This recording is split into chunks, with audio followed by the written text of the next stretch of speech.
Hey guys, it's Sasha. So we need to talk about Safemoon. In case you haven't heard, Safemoon is a new type of cryptocurrency that launched only a few weeks ago on the 8th of March 2021.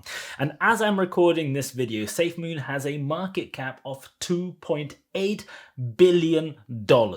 That's more than Lending Club and IMAX combined, which is bonkers. And yes, unfortunately, this is a giant Ponzi scheme that is designed to attract young people who have not yet seen how Ponzi schemes work before. So I thought I would explain exactly why it is a Ponzi scheme, exactly how it works before the inevitable happens. I am fully aware that there are a lot of people out there who are believers and that I will be told that I know nothing, I understand nothing about this coin, and I'm hoping and probably expecting that this video will break my all-time record for the number of dislikes. I completely get it. But if I can help at least one rational person out there understand this a little bit better and save themselves from being an idiot, then I am going to be incredibly happy. So here is what Safemoon is.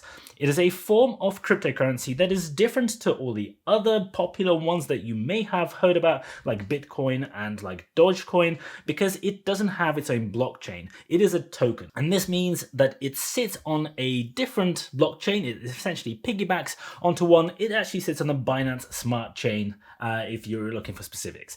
You'll notice why this is important in just a minute. The current price of Safemoon as I'm recording this video is $0.0000048. Sorry, 5 zeros before the 48. So that's roughly 206,000 Safemoon tokens to $1.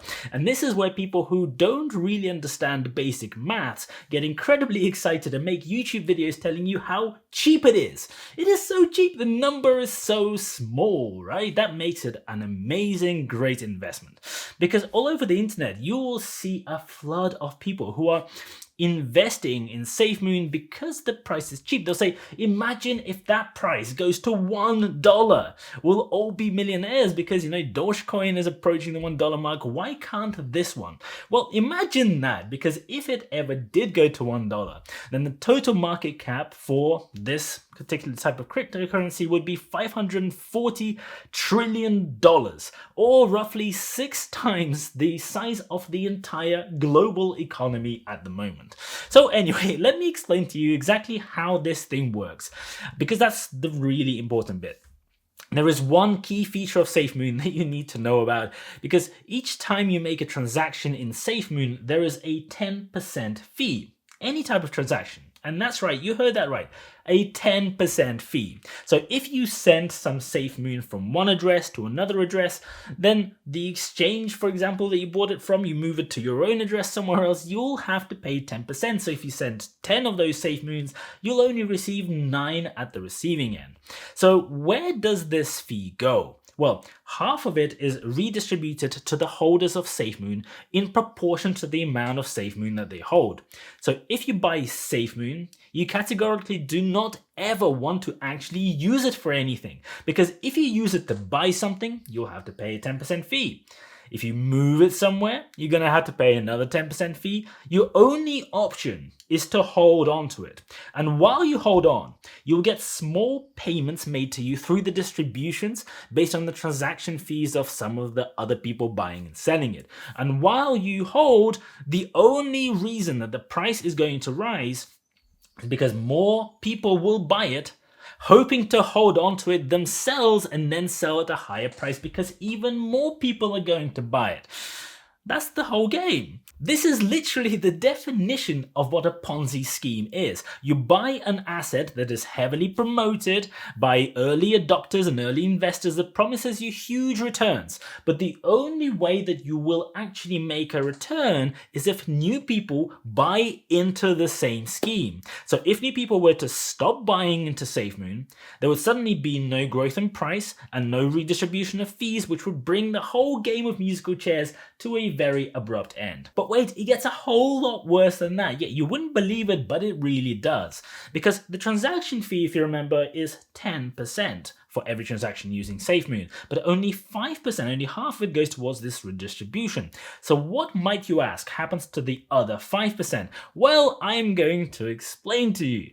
Half of that extra 5%, so 2.5%, is immediately converted into Binance Coin, a different type of cryptocurrency, the coin essentially on which blockchain this thing exists, if you like to make it super simplified. It's known as a BNB. The other 2.5% is then paired with this newly converted Binance Coin into a dedicated liquidity pool. Are you getting a little bit confused? Well, that's okay, because that is exactly the intent of this entire thing.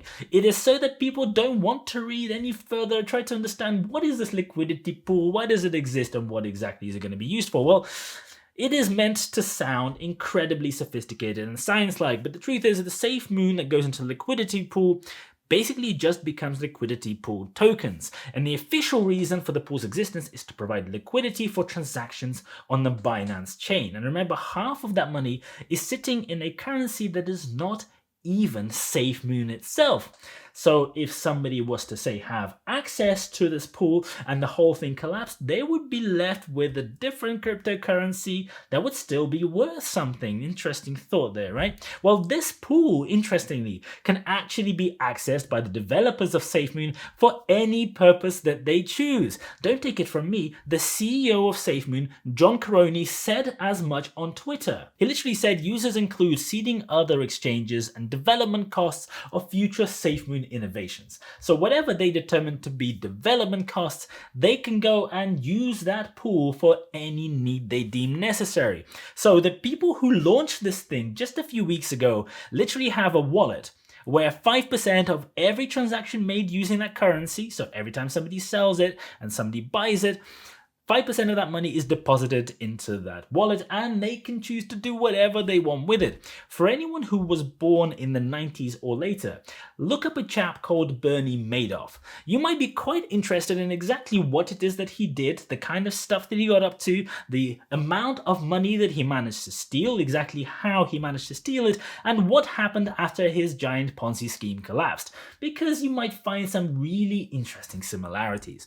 But here's the best bit about the whole thing. This is the best bit for sure. Safemoon is literally telling you that it is a scam. In fact, I would not be surprised if the people who actually started the thing in the first place did it as some kind of weird joke or as an experiment. Look at its name.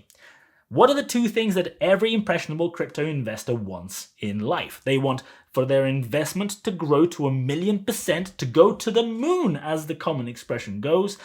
And they also want for their money to be safe while they're making their 1,000,000% returns. The name literally combines the two things that everyone wants from their crypto investment into the same name. That is what I want to buy, right? It is a safe thing that will go to the moon, because that is obviously how all investments go. They're super low risk and super high returns. That is the norm. That is what we should all get used to. Making 8 or 9% per year is for schmucks who invest in companies. Real people with real investment ambitions are here to make millions of percent instead.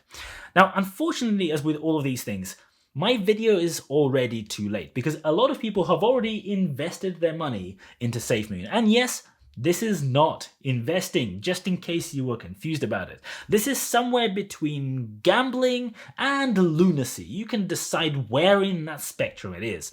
You are literally investing in something where the design of the thing is the dictionary definition of a Ponzi scheme. The only way you can earn money is by hoping that more people join the scheme so that you can earn money at their expense. And when the flow of new people and transaction dries up, the whole game is going to be up. I hope at least somebody found this useful, and if you have, feel free to go and hit that like button to counter the ridiculous number of dislikes that I know I'm going to get. Thank you so much for watching this video, and as always, I'll see you guys later.